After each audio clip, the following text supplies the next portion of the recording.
Prof. Adu. Let me read in a very short Prof. Aduwati biography. All right, Professor Dr. Aduwati Sali is currently a professor at Department of Computer and Communication Systems, Faculty of Engineering, University Putra, Malaysia, since February 2019. She was a deputy director at UPM Research Management Center, responsible for research planning and knowledge management from 2016 to 2019. She obtained her PhD in mobile and satellite communication from University of Surrey, UK, which is in July 2009. She got a Master's Science in Communication and Network Engineering from UPM, which is in 2002. And she got also Bachelor Engineering in Electrical Electronics Engineering Communication from University of Edinburgh, UK, which is in 1999. She also chartered engineer registered under UK Engineering Council and a professional engineer under Board of Engineers Malaysia. She worked as assistant manager with Telecom Malaysia, which is in 1999 to 2000. She also involved with IEEE, Young Scientist Network Academy, and also honorary member, chair 2018, and co-chair for science policy. And then Prof. Adu also the recipient of 2018 Top Research Scientist Malaysia Award for Academy of Science Malaysia. All right, so Prof. Adu also involved with EU IST Satellite Network of Excellence and 1 and 2 from 2004 to 2019. So I think from start, Prof. Aduwati also already engaged with international grant.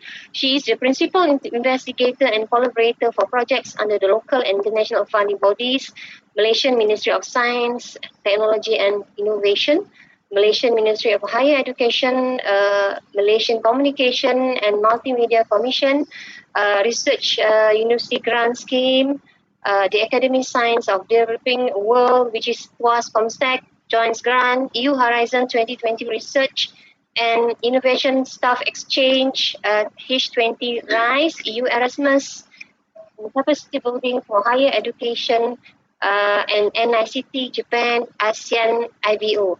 So, Prof, you got very impressive biodata. All right, I will let Prof. Adu share with us the secret. All right, the secrets to winning grant. Okay, Prof. Okay, thanks a lot, Dr. Zaitun. Okay, I'll share. I hope you can share you can see my slides. So let me just open my PowerPoint. Thanks a lot, Dr. Zaitun and Dr. Shariza from Lab of Sustainable Bioresource from Introp UPM. I just got acquainted with Introp in 2018 because we collaborated in a project called NAPC, funded by ASEAN Evo. So thanks a lot. It has been a great experience for me because this is the first time I got involved with an institute. All this while I've been with WIPNET in Faculty of Engineering. So this is the first time that I got involved with Institute and Introp, and it has been a very fruitful collaboration in which I will share in the next few slides. Okay, so I was approached by Dr. Zaitun and Dr. Shariza to talk about top tips and tricks for international grant. But I see that a lot of the people here are so much better than me. I can see Dr. Yusaniza, Prof. Nazlina, definitely they are so much better than me. So I'm just sharing my experience, and I hope that we can together improve ourselves as a researcher so that we can collaborate better and then we can secure more international grants, inshallah. So please feel free to ask while I'm presenting. So it will be just like a sharing session, very informal. So please feel free. So this is what I'm going to talk about, what it takes to secure an international grant. So it will be three tips, three top tips that from my own experience what it takes to secure international grants.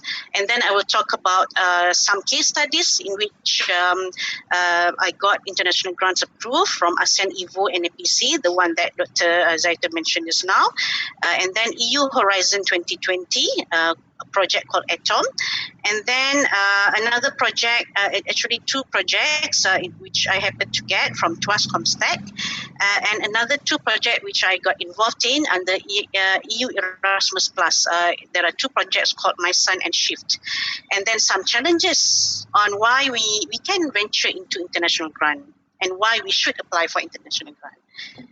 Okay, so I would like to acknowledge all these awesome people that I work with in all these four projects that I got involved in. Number one is ATOM. I will talk about that, which is an EU Horizon 2020. So these are my collaborators in the EU from University of Lancaster, University of Cyprus, and University of York. And in Malaysia, we have UTM and UPM. So those are my collaborators. And then back home, we have our very own researchers. I can see Dr. Luqman here. Dr. Luqman, thank you for coming. And I have the whole team in the lab at WITNET. And also we have our very good mentor in WITNET, which is Prof. Rohan, if you can see him at the very end. So Alhamdulillah, I think all the projects, it is a group project, it's a teamwork, it's not just me, but there are a lot of people behind the project. And then my researchers on the NAPC project, which is from Japan, as well as Brunei and Indonesia. Another Erasmus EU projects, Shift and Erasmus, Shift and My Son, our collaborators from EU counterpart from Portugal, Italy and France. And for My Son, we have collaborators from Spain and Austria. Spain, Austria, and Italy. And we have a whole bunch of collaborators from Malaysia itself, from UTM, from MMU, from UUM, and we have like eight universities in Malaysia involved under My Son. So I will talk about all these projects, but I dedicate this presentation especially to all my collaborators, researchers, and students. Okay, so I shall talk directly to the first topic, which is what it takes to secure international grant.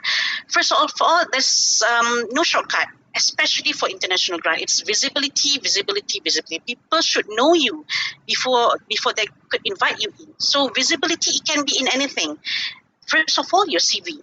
Your CV and your resume, or your resume. So this is one PhD comic that I found. Step one, move the real world work experience section from the bottom to the very top. So how you can enhance your CV or resume, and especially in international grant, make it a wow factor. So although you have, for example, like 34 pages of your CV, but summarize it in one page in terms of infographic. In terms of infographic, and make sure that it is visible. You can on social media, it is not that you are self-promoting, but you want to make sure that people know you, that okay, Aduwati in the area of mobile and satellite communication. So whenever they encounter the area of mobile communication or mobile networks, for example, they will remember the name. So if they can allocate, like for example, environmental engineering, one as Dina, for example, one. So people will automatically refer to you. So make sure that you are until that level. You are visible until when people think of your area, they will think of your face. So for example, I just put myself as an example because I know my work. But I'm sure that there are a lot of other experience out there, a lot of other examples.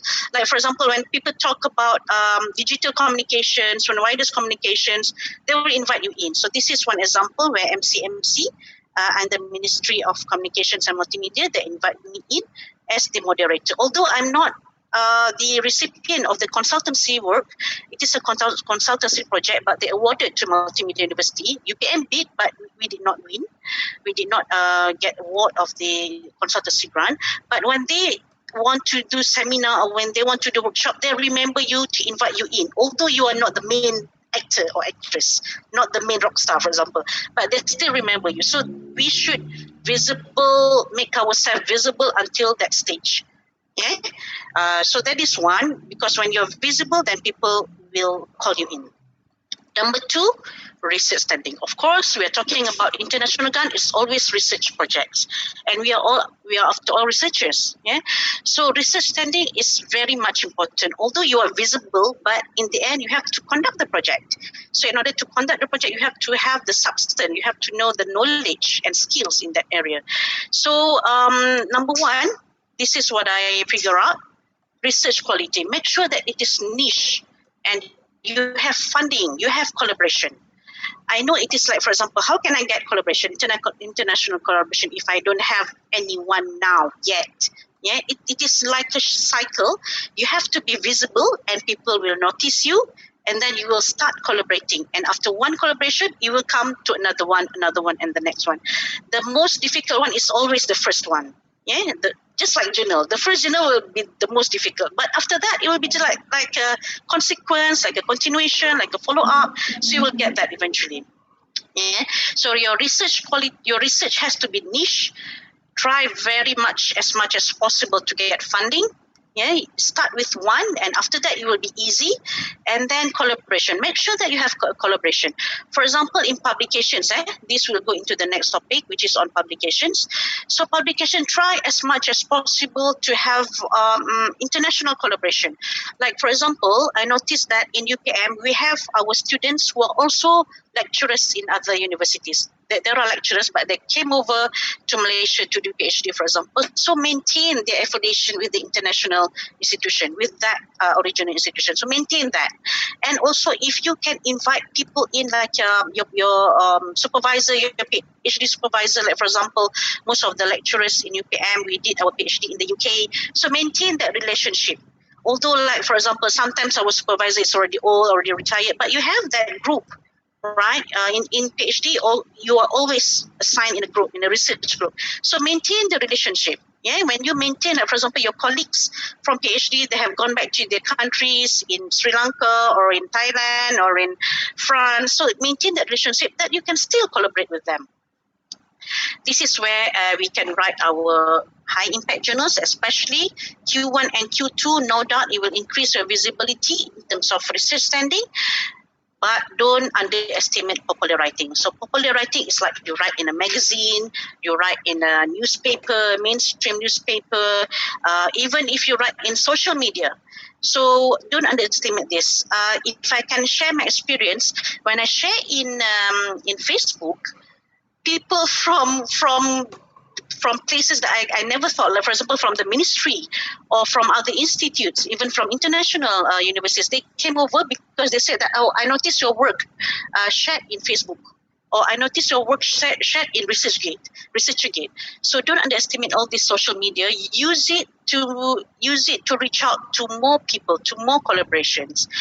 Okay, and then this is just some photos. This is our lab, wireless and network lab, with all my PhD and master students are, and we have our weekly meetings. Hello. Yeah. Muak tak dengar kan? Hello. Can you listen to me? Tak dengar kau selama ni. Yes, we can. You can, right? Okay. Yeah. Alright. Who said hello tadi? Dengar ke? Test. Yes, I think we can. Somebody just came in and say hello. I see. No wonder. Ingatkan saya bercakap seorang lah. Dengar Prof Adu. Alright. Okay. Okay. So yang ni, this is our weekly meeting.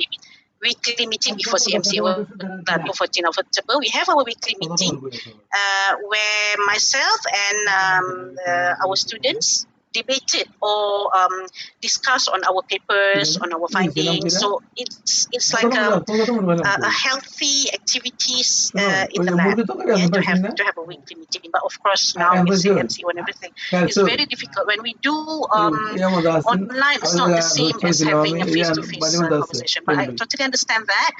But find a way to still communicate with other researchers. Yeah? And the third one, postgraduates, is always your research, your funding, your students. Yeah, postgraduate students. There are the researchers that do the work.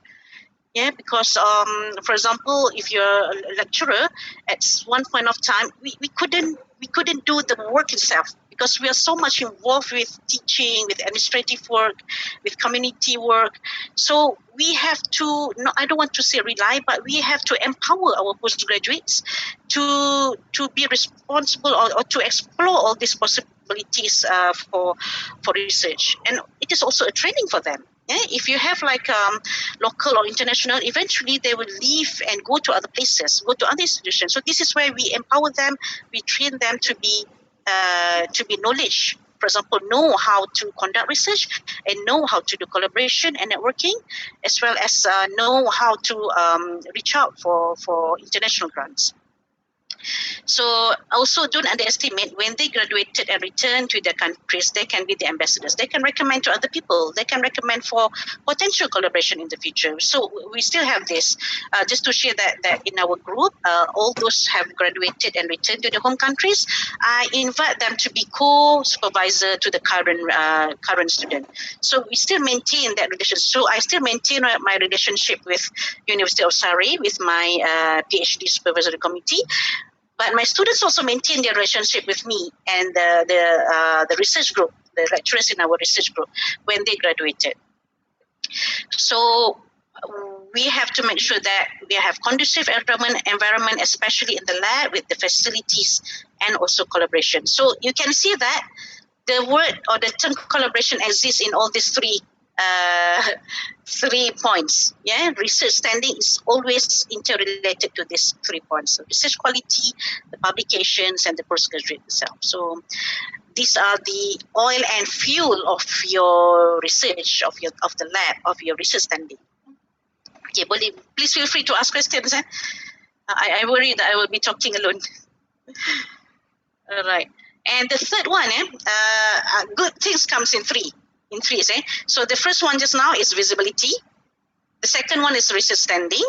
And the third one is networking. So just now we noticed that every point here has collaboration as the term.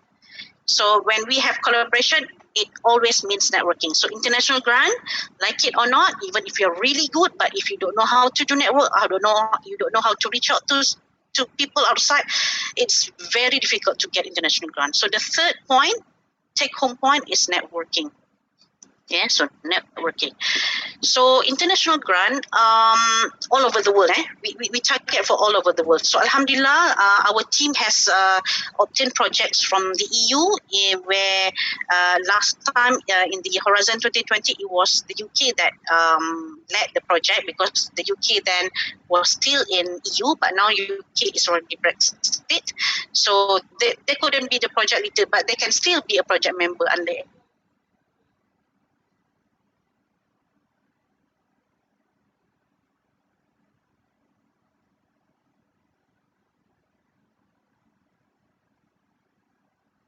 in the East. So Alhamdulillah, the team is working with two sides of the world, and we can see the difference in culture. So we'll talk about that. Okay, so networking. So how do we do networking? How do we reach out to people? So last time when I did my PhD, I got involved with a project under FP7 and FP6. This is an EU project. Now they call it Horizon Europe, starting from 2021. But before this, it was Horizon 2020. So before that, it was FP7, and before that, it was FP6. It's like RMK 12, RMK 11 in Malaysia. So the Rancangan Malaysia, what is it? Malaysian Plan, 12 Malaysian Plan, 11th Malaysian Plan. So the same thing in Europe. They have that 5-year plan for research funding. So when I got involved in this SatNext project, when I did my PhD, Alhamdulillah, my supervisor got me really involved. I have to write the deliverables, I have to publish, I have to attend meetings and conference all over Europe. So this is where I was exposed to international networking. That you may have your research standing, but you have to maintain the relationship. You know, the trust. You should earn the trust. It's not like one day you approach, you email, and then you expect them to collaborate with you. Maybe there are cases of that, but I can tell you that trust comes over years of relationship.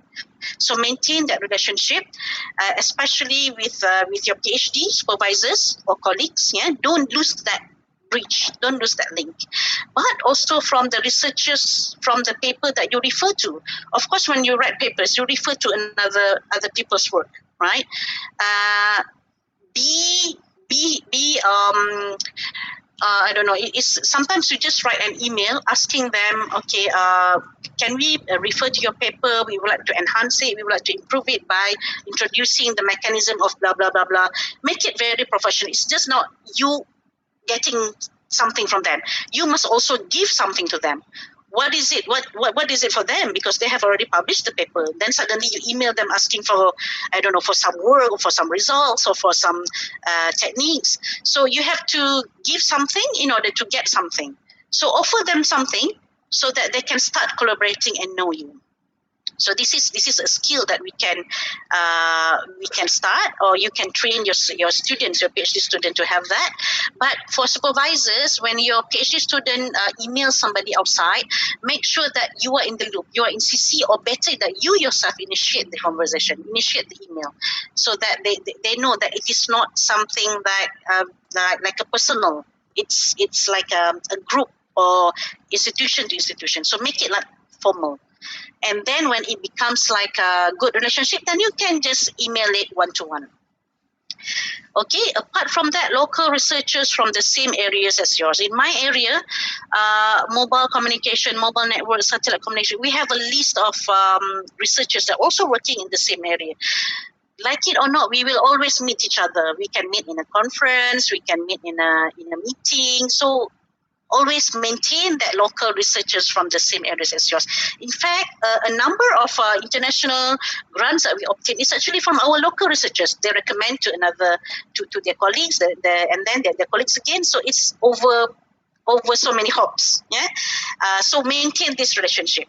Don't go over, like for example, there's some people, they can be very protective of their research area. They don't want to share with other people. But remember, you'll be working in your areas for so many years, for 20, 30 years, yeah, for example, until we retire. So you are bound to meet the same people over and over again. So it is worth it to invest in the relationship.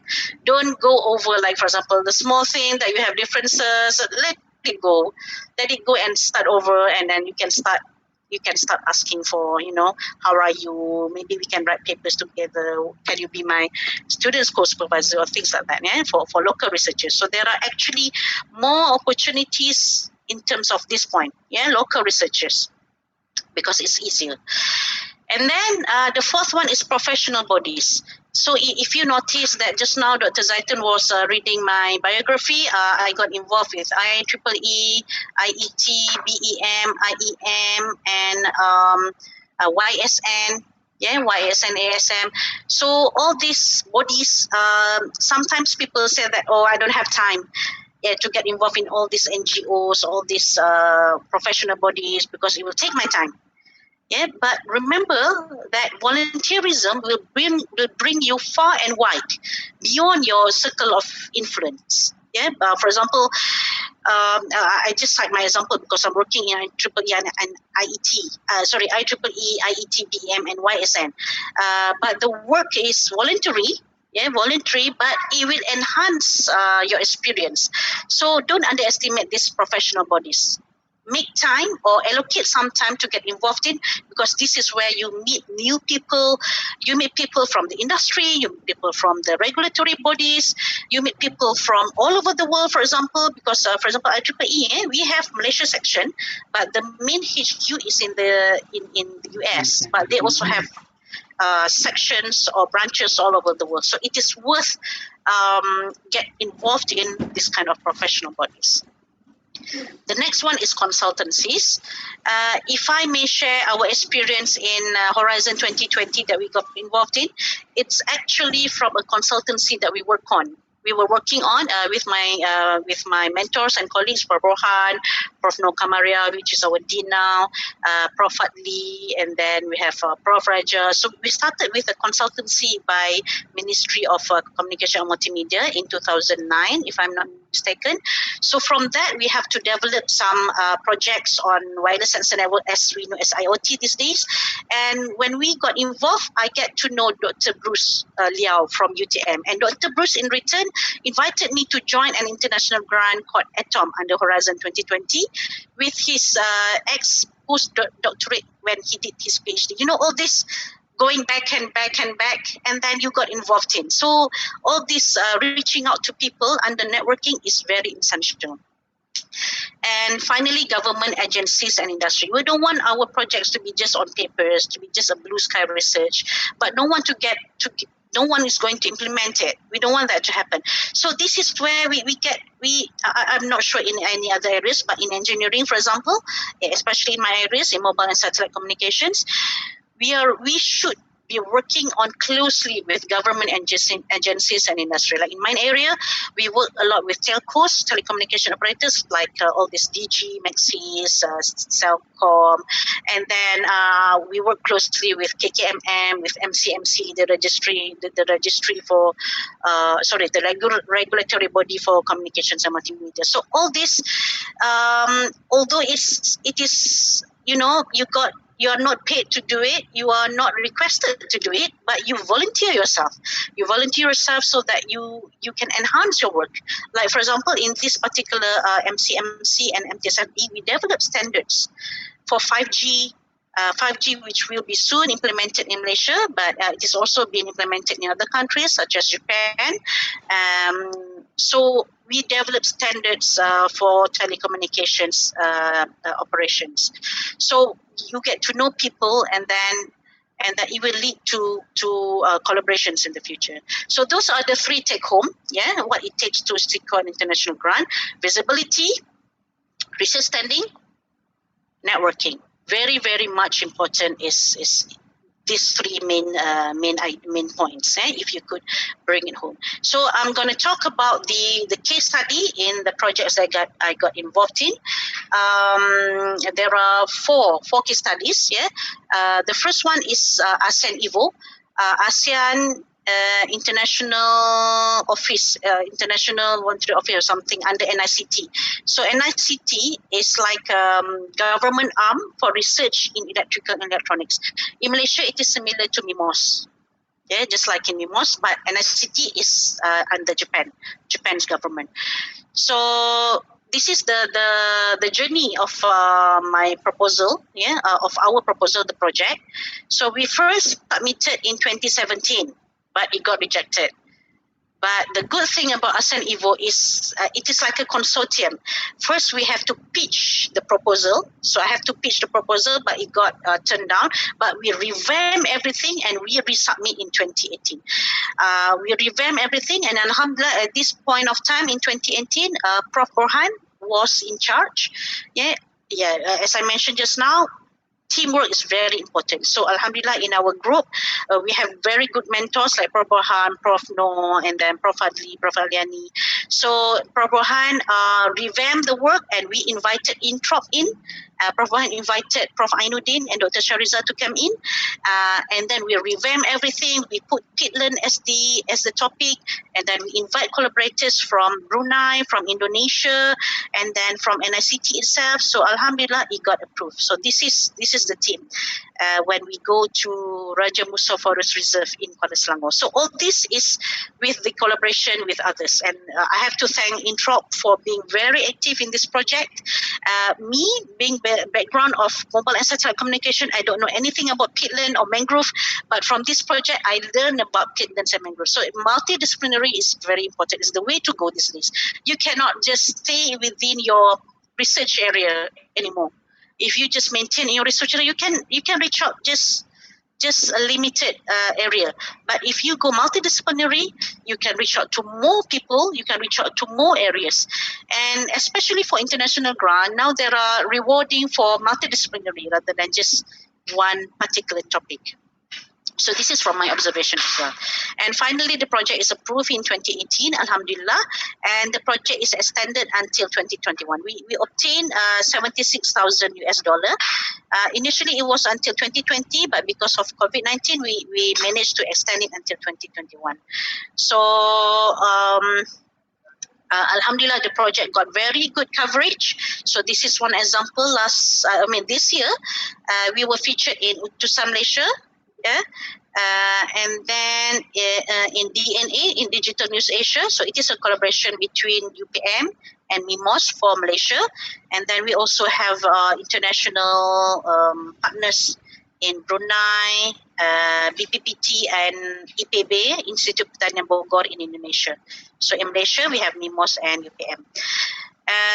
So as I mentioned just now, it is a multidisciplinary project. We put IoT, Internet of Things, for peatland monitoring. So this is how the sensor looks like. So the sensor or the piezometer, ni orang introp tahu lah ni kan, piezometer. So piezometer is measuring the water level in the soil, in the pit soil, and then we relay it to this LoRa. LoRa is the long range communication in wireless communication over the gateway. So we have gateway somewhere here, around 100 meter from here. So from the gateway, it can be transmitted over the internet. So even if you are in UPM, even if I'm now working from home, I'm at home today, I can still observe what is the level of groundwater level in Raja Musa Forest Reserve right from my home. Yeah, so this is IoT. So it involves IoT-based peatland monitoring system, and we integrate the peatland data in Malaysia, Indonesia, and Brunei. We do some peatland data analytics. So this is credit goes to our collaborator, one of the project members, which is Dr. Sharifah Muntaza, also from UPN, Faculty of Engineering. And it is social innovation work which we got involved in community engagement. So for example, although it is a research project, I invite my students under Engineers and Society, ECV 3011, final year students. We replant peatland trees in the area for the rehabilitation of the degraded peatland forest, because peatland is very prone to forest fires. The soil content is very susceptible to fire because of carbon content. Even if somebody was smoking, but the smoke or the ashes is blown on the forest, in the peatland forest, it can trigger a vast forest fire. So forest fire, as we know, it can relate to the transboundary haze if the forest fire is too huge, is too large, like what happened in 2019. So this is under ASEAN Evo. Okay. So what can I share here when we applied in 2018?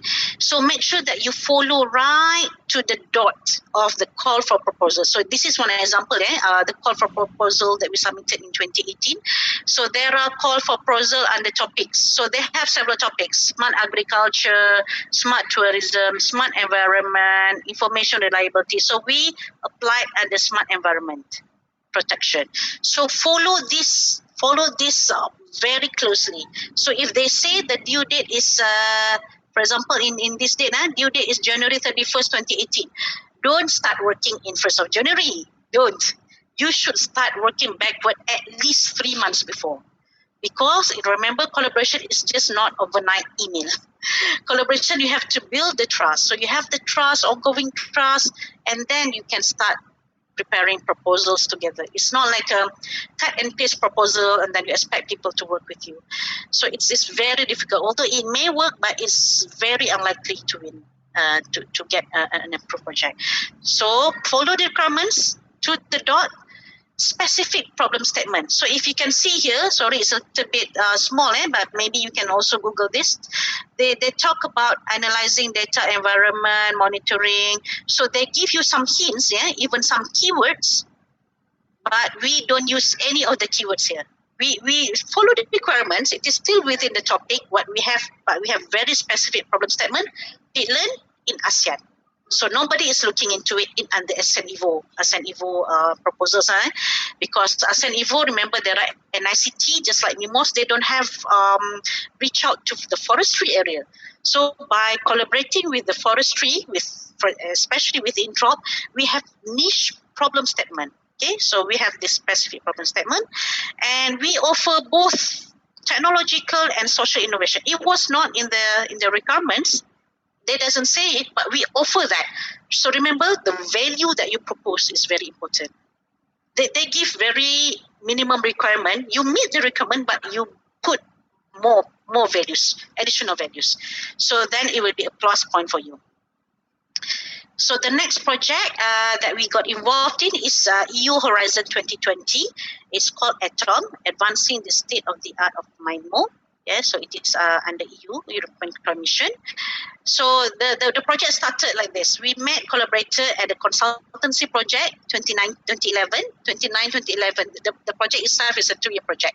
So it was Dr. Bruce Liao. I would like to thank Dr. Bruce for this from UTM.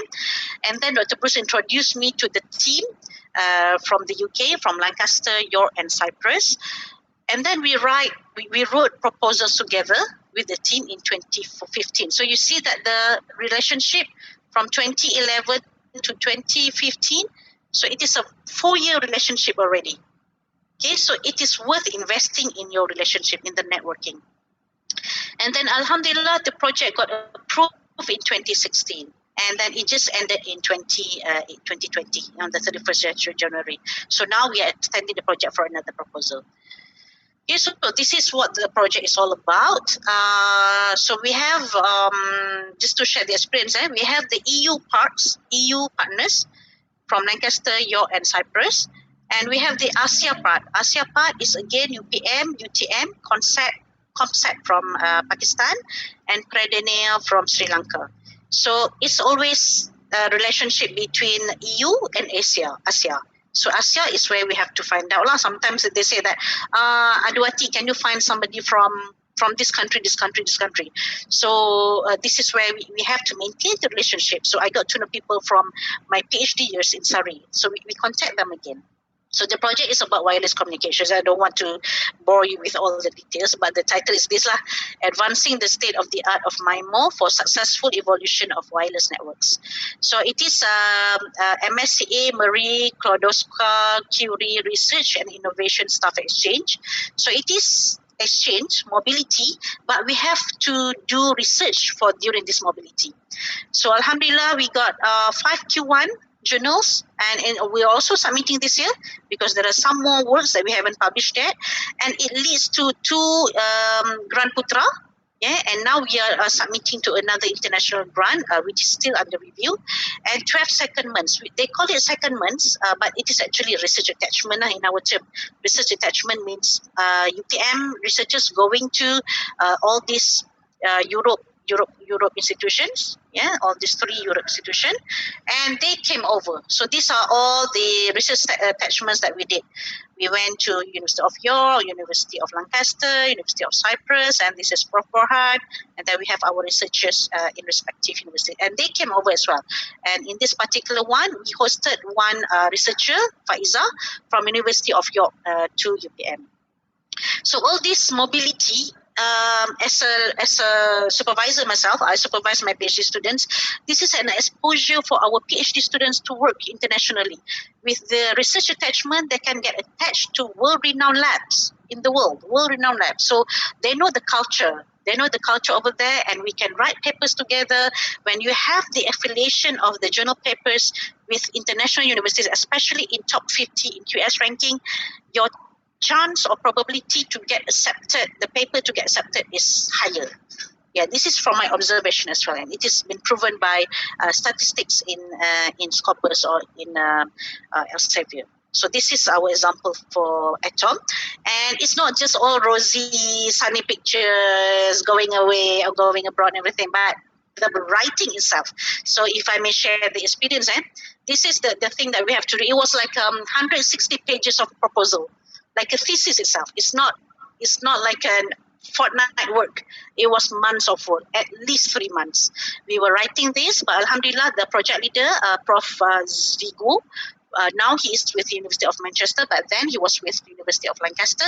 He coordinated the proposal. So I have to write certain topic, and then another person has to write certain topic, and he harmonized everything.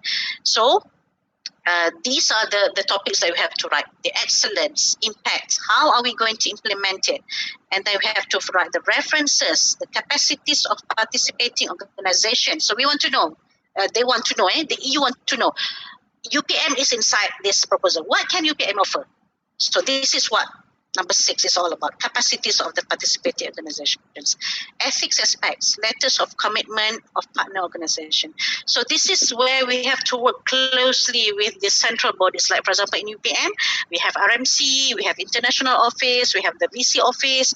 Get some ideas on how to proceed. Normally, RMC can advise you on how to get all these letters of commitment, for example, and then under what capacity, how you can position UPM in the proposal. Yeah, I'm talking about UPM because I'm from UPM, and then this is from my experience. So we talk about in this particular proposal, UPM, we under WIPNet, I talk about how WIPNet can offer, for example, from our lab, from our facilities, from our postgraduate. We say that UPM is suitable for this project because of this. So we come up with all these projects. Yeah, WP means work packages, and then we propose the topics under each work package. Yeah, and then we have all this is project management. So project management, although it may seem trivial, but very important. We have the project board, project management board, the main researchers, and then we have the financial coordinator, supervisory board, all this council. We have to identify who are they going to be. It's not just you and the researchers, the collaborators, but also who's gonna monitor the project, because we don't want if you are the EU itself, put yourself in the funding body. If you give 1 million euros to the project, how can we make sure that it will run smoothly? So all this is under project management. So this is what we got: proposal evaluation form, meaning that EU appoint researchers, other researchers as a panel, and the panel will give us the feedback. So all these are the university involved. So this is UPM. Yeah, this is UPM, and this is amount that we receive. So amount is in euros. So Alhamdulillah, we got 139,500 euros, and then we use it for the mobility. When we go for mobility in the partner countries, we got paid. We got paid as an allowance. So that was a really good experience. So look at this, fresh.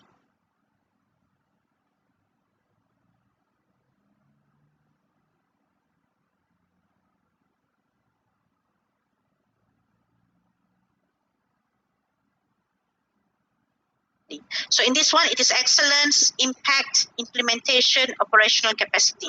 So in this particular project, it is quite transparent. They let us know what did we score, in each of the points. So we know what is our score, and they give comments. What is the strength? What is the weakness?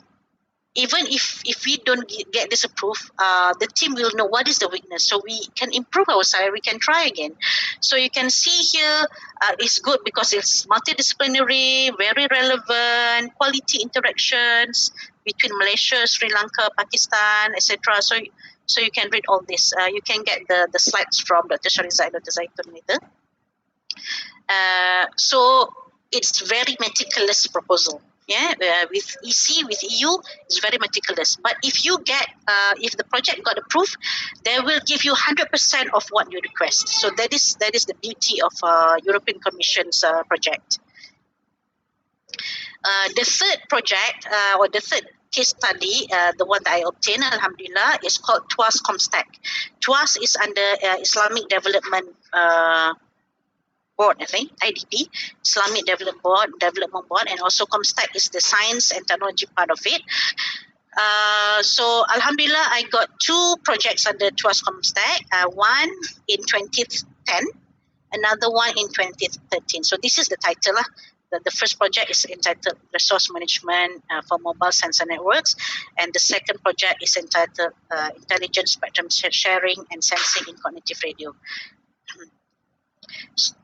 I got 2 projects, and it started again with this visit to Suranare University of Technology. So SUT, one of the researchers happened to came over to UPM, and Prof. Adli hosted her, Dr. Wipawi. And Dr. Wipawi, in return, invited us over to Suranare University of Technology in Thailand. So we went over. So from there, the collaboration, I started to write TWAS Comstack proposal, and it got approved. and then another one in 2013. So it led to another project for PRGS, which was funded a few years back, but we have already concluded in 2019.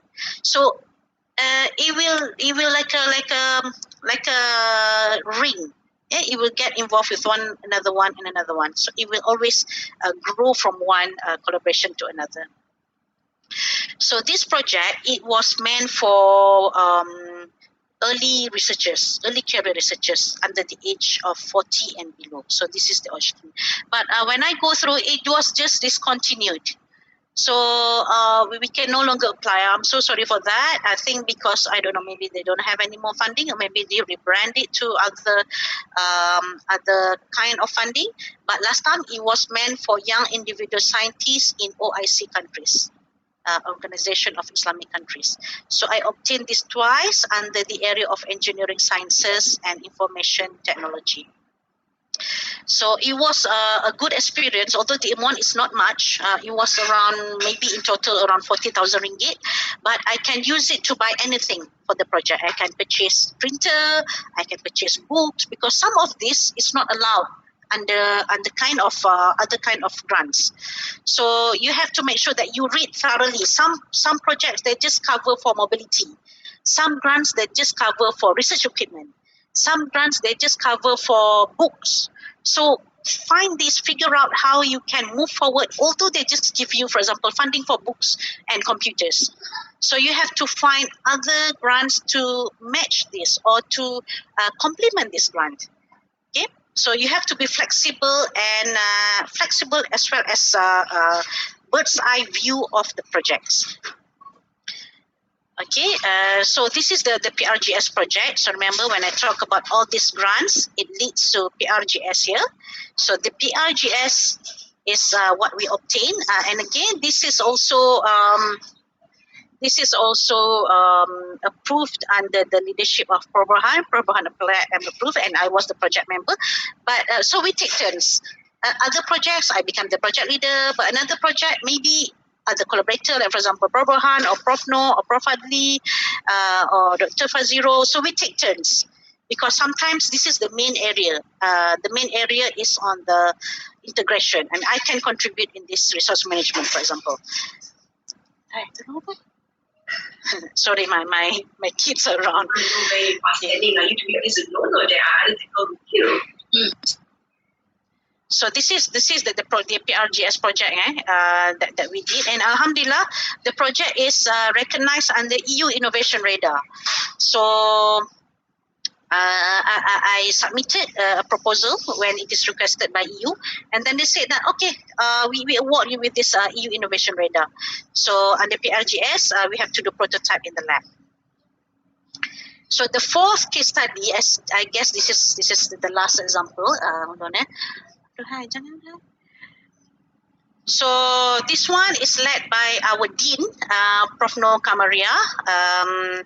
It is an EU Erasmus Plus project under EU. So we take turns. Some projects I lead, another projects other researchers lead, but we maintain the group, and we can invite other people in. So with EU grants, it's always like a consortium. You have the EU counterparts, and we have the ASEA counterparts. And in this particular Erasmus Plus, it is about capacity building for higher education. It is not like research per se, but you can also maintain the research part of it. So this is where you have to be very I don't want to say manipulative, but you have to be intelligent enough, smart enough, so that you can do the policy part. This work is about policy and capacity building, but you can also do the research part out of it. So it's like several layers of grants. So it is for capacity building, as well as you can also involve with you can get involved in research, and it leads to Grant Putra Berimpak. Grant Putra Berimpak that we apply, and inshallah it will be granted very soon. And we have an industry grant funded by National Instrument, and this is led by Dr. Fazirul. So this is where the team work together. Okay, you lead this part, I lead this part, and then we can make a big overview of the project, and then this cover this certain areas, and this funding covers another area. So that's how the team works. Okay, so for example, this is Shift under Erasmus Plus. It is an EU as well as Asia partners. So this is the EU partners, Portugal, Italy, France, and this is the Asia partners. And we develop IR 4.0 Center of Excellence. So we choose in UPM, we have WITNET as the Center of Excellence, and in Malaysia, we have UPM and UTM again. So if you notice that several projects, it's UPM and UTM. Because we have that kind of relationship again. But of course, it doesn't mean that it stops there. We always try to reach out to other universities, especially in the country. We want to build the country. It's not just like a one-man show or one university show. We want to reach out to as many universities as possible. So these are some of the activities that we had in the UK as well as in Asia. Okay, so Shift is more like we want to develop training modules for IR 4.0, and UPM is involved in wireless networks and analytics, especially looking into IoT and 5G. So again, IoT and 5G has been our research all along in this particular example. So we try to merge between our research, training, research training, consultancy, community approach or community enrichment. So we make it under big umbrella on this project. Okay, please stop me whenever you have questions. And this one is, we just got this grant approved in 2020, my son. Malaysia Sustainable University Campus Network. It is also under,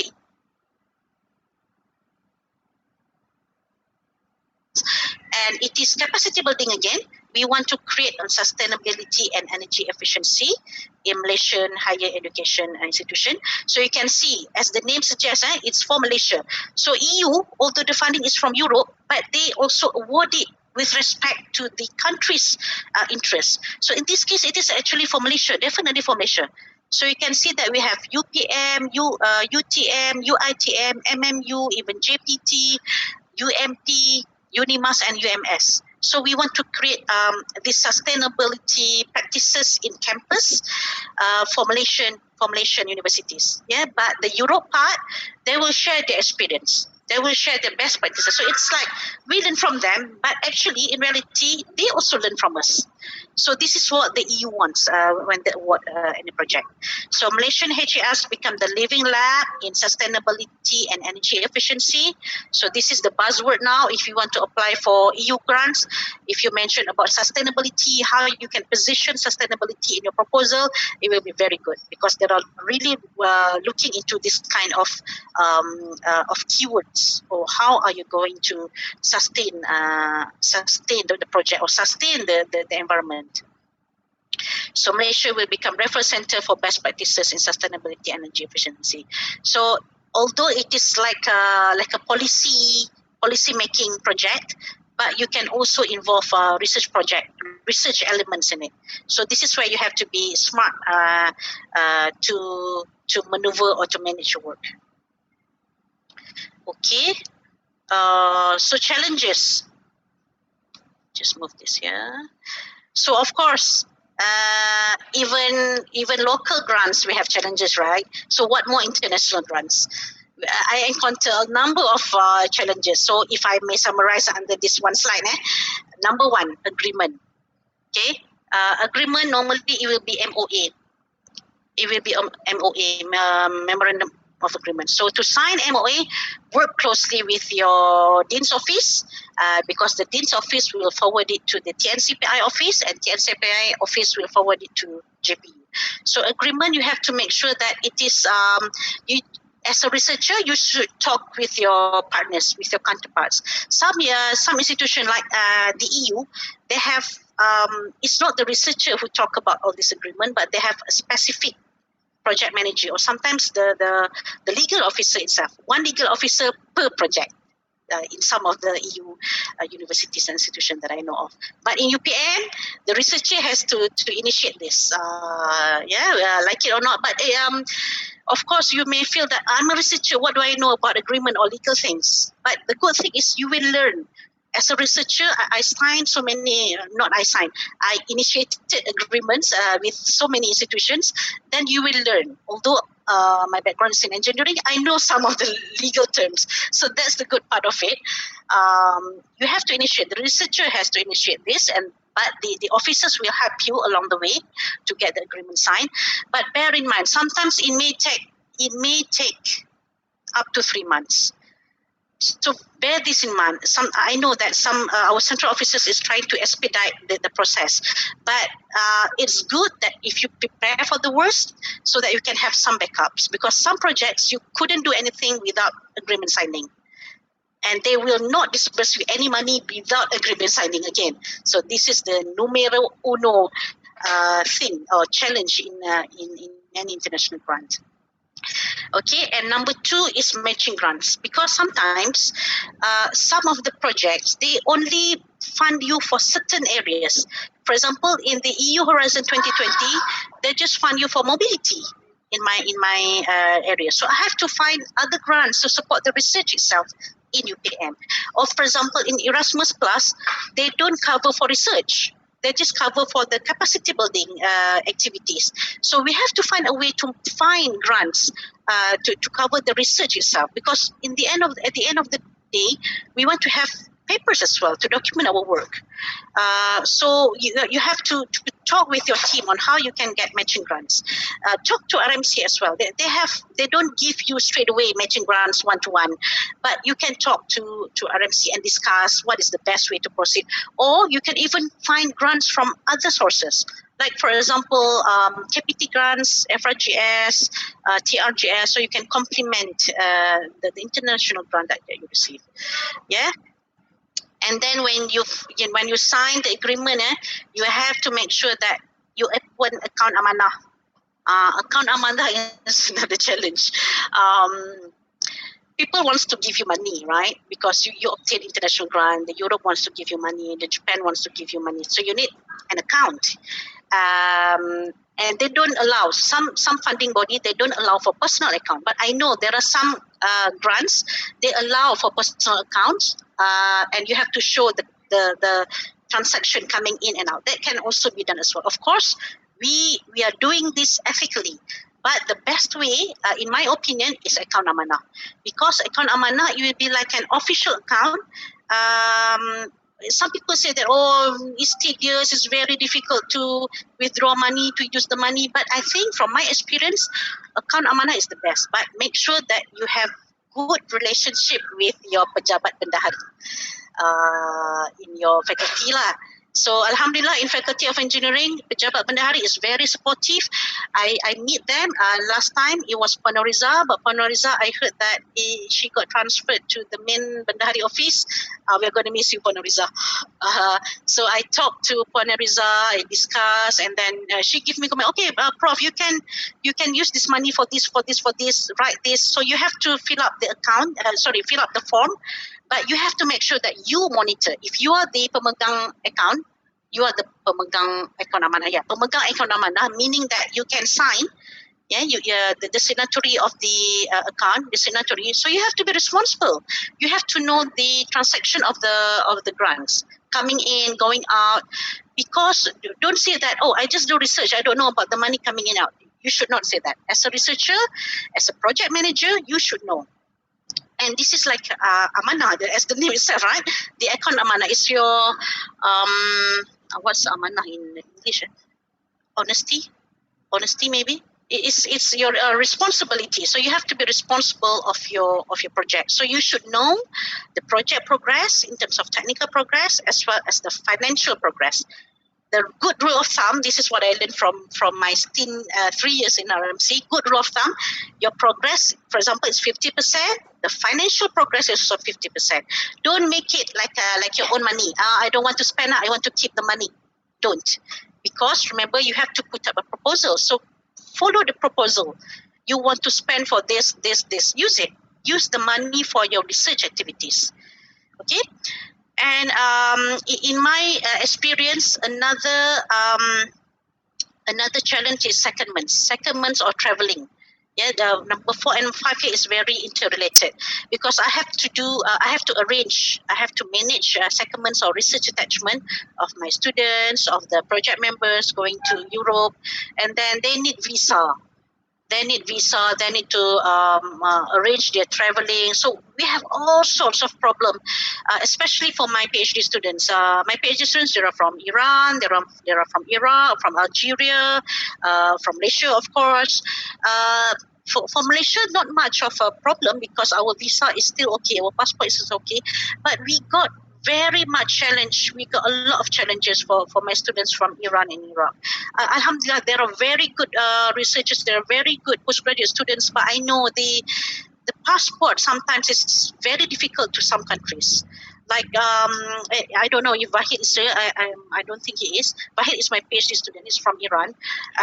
He wanted to go to Cyprus. We have arranged for everything, for visa, for flight ticket, um, for his house over there in Cyprus. He even already flew from KLIA but transit in Bangkok. In Bangkok, the immigration stopped him and did not allow him to travel to Cyprus.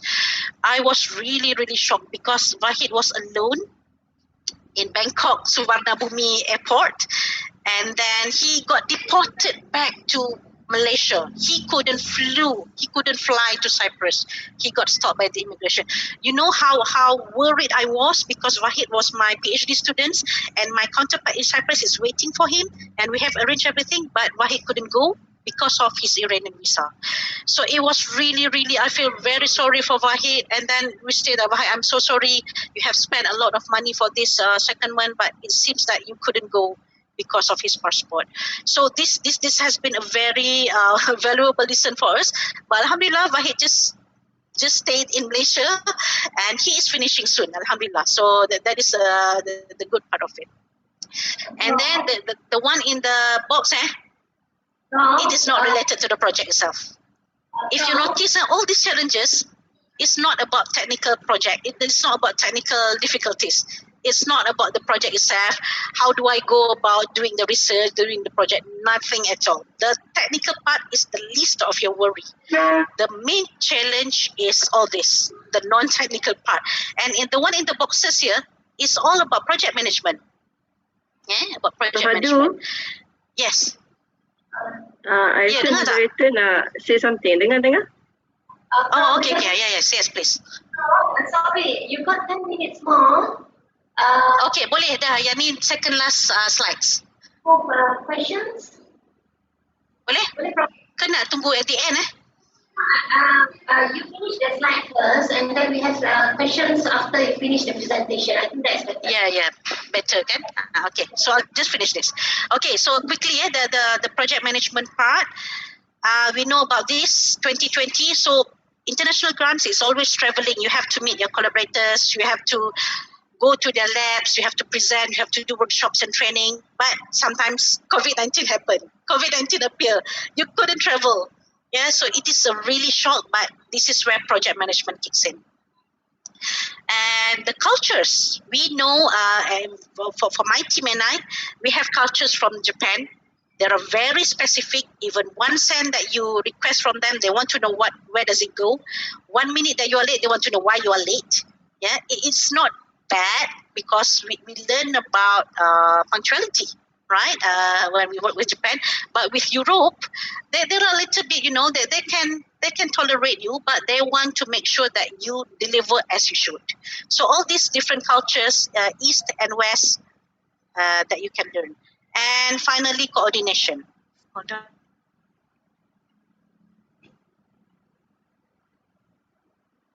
Abdul Hai, tolong tahan sikit.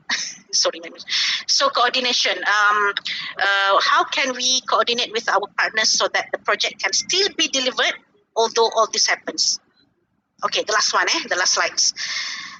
So it seems that the challenges are so much. I wrote, if you can see, this is the most scribbled slides, of mine, all reds. But why not? Yeah, why not? If you want to challenge yourself, if you want to broaden your horizon, if you want to create opportunities. Remember, if you're already a researcher, maybe you are 10 years already past your PhD, especially for my fellow lecturers, you want to create opportunities for others, for your students, for your colleagues, for your young colleagues. If you want to meet new people, if you want to learn cultures, in the world, it's not just you. It's not just the Malaysian culture. You know, Malaysian culture, sometimes you're half an hour late and you can still smile when you arrive. But in other cultures, it may not be tolerable. If you're working with the Japanese, don't do that. In some cultures, maybe that, oh, you can just tweak and there. It's okay. The money can be used for this. The money can be justified for that. In Europe, don't do that. Make sure that you follow the proposal word by word. And if you want to make an impact, then why not? But of course, you know, I know some people, they want to this is the end of the year, you are talking about ELPPT, you want to meet your KPI. And in UPM, international grants worth 3 times more than the local grant. If you get 100,000 ringgit equivalent, in your ELPPT is actually 300,000 ringgit. It's times 3. Yeah, it's times 3 for UPM. So, but personally, I don't want to put KPI or ELPPT as my aim. I don't want to do that because it will limit. It will limit my intention. So I don't want that. I want to have all this. I want to have all this. I want to have my challenge. I want to challenge myself. I want to broaden my horizon. I want to create opportunities for my students. I want to meet new people. I don't want to just stuck in Malaysia, for example. Yeah, I want to know what are the challenges, technical challenges in other countries. I want to learn about the other people's cultures, and I want to make an impact. Okay, that's all from me. If you have any question, even after this, please feel free to email or text me or WhatsApp me at this number. Dr. Zaitun, over to you. I'll just stop sharing now. All right, thank you very much, Prof. Let's go, Prof. All right, okay. Before I go to Q&A session, please, participants, please fill in the attendance form because we will give you certificate after this session. All right, please fill in because we need some particular from you. All right, we have a few questions here, Prof. The first one, when partnering with various people from different countries, we should open and adaptable partner culture, sensitivity, etc. But sometimes this is not really happening. What is your advice on this? This is in the chat. Dr. Zaitun, I can't really hear you. Can you rephrase again? When partnering with various people from different countries, we should be open and adaptable to partners' culture, sensitivity. Yes, yes. But sometimes this is not really happening. What is your advice on this, Prof? Yeah, I talk about culture just now. So you see, if you can see here, when we talk about cultures, remember this is the bittersweet bittersweet experience when you work with international counterparts. Especially if they are the awarding body. Remember, they award you the money. Of course, they want something in return, and you have to follow their cultures. Yeah. So, for example, in especially in EU, for example, in this particular project that we have Malaysian partners, and we have also European partners, and we have meetings every 2 months. Yeah, we have meeting every 2 months, and now the difference of time between Malaysia and Europe is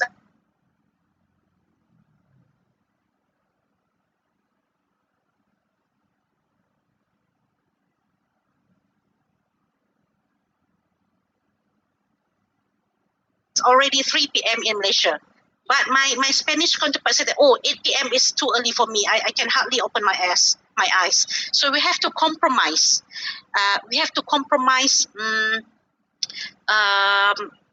To compromise ourselves, and especially if we are awarded by that body, you have to follow their culture. You have to follow their culture. And then, for example, in Japan, the project that we obtained from Japan, this one, they are really particular about timing. They want to make sure that you follow the rules. They want to make sure that you monitor your work. Yeah, this is what I learned from my Japanese counterpart. Make sure that it's 3 p.m., 2:59 p.m. You should be there. You should be in front of your laptop because it's online document, right? And then when they meet, sometimes Japanese can be, you can feel that you are being judged, but actually They are evaluating you on how to interact with you. So think of it is how they want to adapt with you, just as how much you want to adapt with them yourself. So it's a two-way relationship. But remember, trust doesn't come overnight. You have to earn that trust.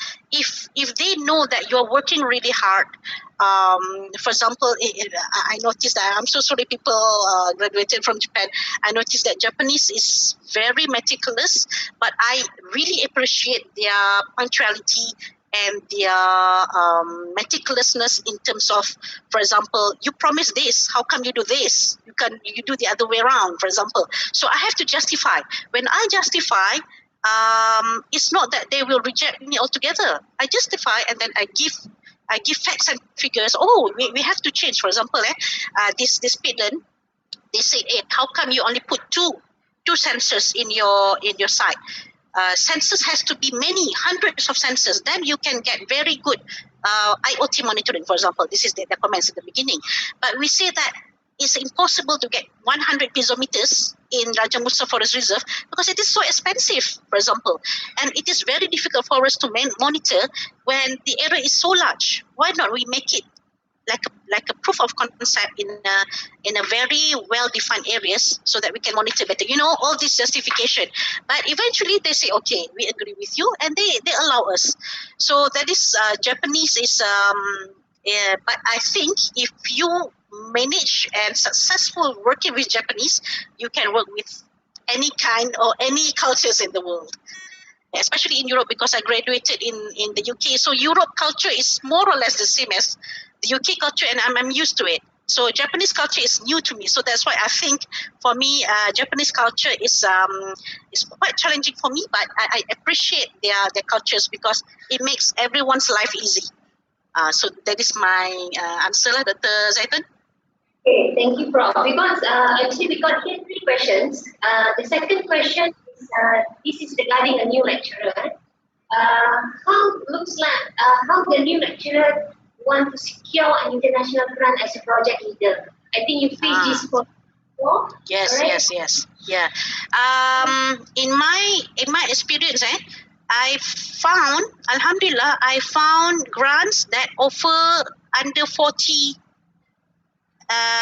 This one, Tuas Comstack. When I noticed Asma around, Dr. Asma from UKM. Thank you, Asma, for coming. I noticed when I graduated in 2009, I was looking forward. I graduated in satellite communications. When I returned in Malaysia, I said, oh my goodness, who on earth is working on satellite in Malaysia? Because everyone was working in mobile communication, for example. These are the two main topics in my area, mobile and satellite communication. But my PhD was in satellite. But I noticed that everyone in Malaysia was working only on mobile. Not very much people working on satellite. But then I noticed that in UKM, they have this Institute of Space Science, Angkasa. So I contacted them. I contacted them. I say that at that time it was Prof. Alauddin. I think he retired already. I emailed Prof. Alauddin, said, Prof. Alauddin, can I join Angkasa UKM as a research associate or research fellow? You don't have to pay me anything. It's just that I want to learn from you and collaborate with your team. That's what I say. So although I was the only one working on satellite in UKM, but I got acquainted with UKM. So I must thank UKM for this, for introducing me to satellite science in Malaysia. So Prof. Alauddin took me in, and I get to know Prof. Mandi, Dr. Rosdiadi, and now I meet, I know Dr. Asma. So I collaborated with them from there. And then when I was working I was working with Angkasa UKM, I also work and contacted Angkasa National Space Agency under MOSTI. So my advice to young researchers is this: you just reach out to anyone in your area. Don't be shy. Don't say, oh, they don't know me. What can I say? Just email them, and if you could meet them face to face, that's even better. Contact the head of the research center. Yeah, the head of the research center. If he doesn't reply you, maybe he's busy. You can contact the lab the head of the labs. And if they doesn't reply you, you can contact maybe the PA, the personal assistant, or the researchers in the lab. So in my experience, after I contacted UKM and Angkasa Musti, I got to know this grant, and it was meant for people aged under 40. Age limit is 40. At that time, maybe I was 35 or 36. And then I applied for this. It's not much. I think maybe just 10,000 ringgit equivalent. I got just like 3,000 USD. But it gives me opportunities to explore further. So I applied twice, one in 20, if I'm not mistaken, yeah. I applied twice, one in 2010 and another one 2013. So just apply. I think this grant is not that difficult, but unfortunately it is discontinued.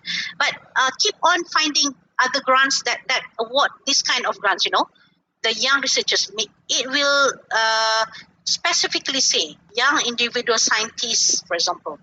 So if I may promote YSN, Young Scientist Network, it's very good for young researchers. You can apply as an associate, you can apply as a member. You just go to YSN, Young Scientist Network, ASN. They have Facebook.